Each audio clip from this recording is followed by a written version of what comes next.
ఒక్కరికి నేను చెప్పేది ఏమిటంటే,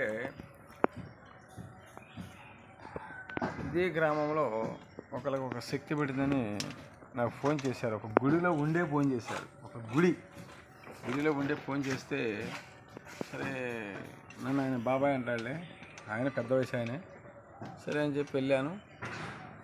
గంగమ్మ గుడిలో ఓ అంటుంది ఆమె. వెళ్ళాను, ఏం కావాలి అది అని అడిగాను. సరే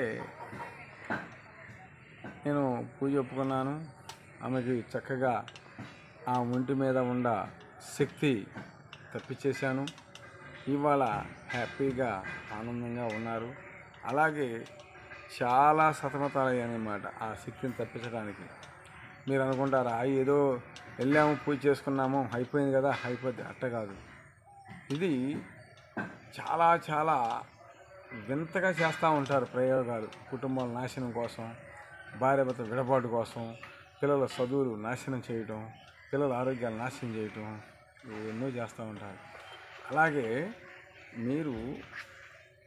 నేను చెప్పేది ఏంటంటే, అలాంటి వాళ్ళు ఎవరన్నా చెడు పిల్లలతో బాధపడుతున్నారు, నాకు వెంబడే ఫోన్ చేయండి. దాని పరిష్కారం నేను చూస్తాను. అర్థమైనా? చాలామంది కూడా ఏం చేస్తారు పూజ అని చాలామంది అడుగుతున్నారు. అందుకని నేను చెప్తున్నాను, వినండి. నా కాడికి రండి, నేను చాలామందిని కాపాడాను. వాళ్ళని నేను చూపిస్తాను కూడా, తీసుకెళ్ళి ఇదిగో రండి అని వాళ్ళతో కూడా చెప్పిస్తా అవునండి అని. అలాగే ప్రతి ఒక్క నా వీడియో షేర్ చేయండి, లైక్ చేయండి. జై నాగు. అమ్మ తల్లి, భూమి మీద ఉన్న మనలందరూ కూడా చల్లగా పచ్చగా ఉండాలని సకాలంగా రోజు నిత్యం నిన్ను ఆరాధిస్తా కూడా నేను పూజ చేస్తున్నాను. చక్కగా మా కుటుంబం కూడా పచ్చగా ఉండి ఆరోగ్య ఐశ్వర్యాలతో ఉండేలాగా చూడమ్మా. జై జై జై తల్లి మహాకి జై. ఓం తల్లి మతాకి జై. అమ్మల కన్నమ్మకి జై. నా తల్లి నాగమ్మకి జై. అమ్మ తల్లికి జై. ఓం భగవతి నమః.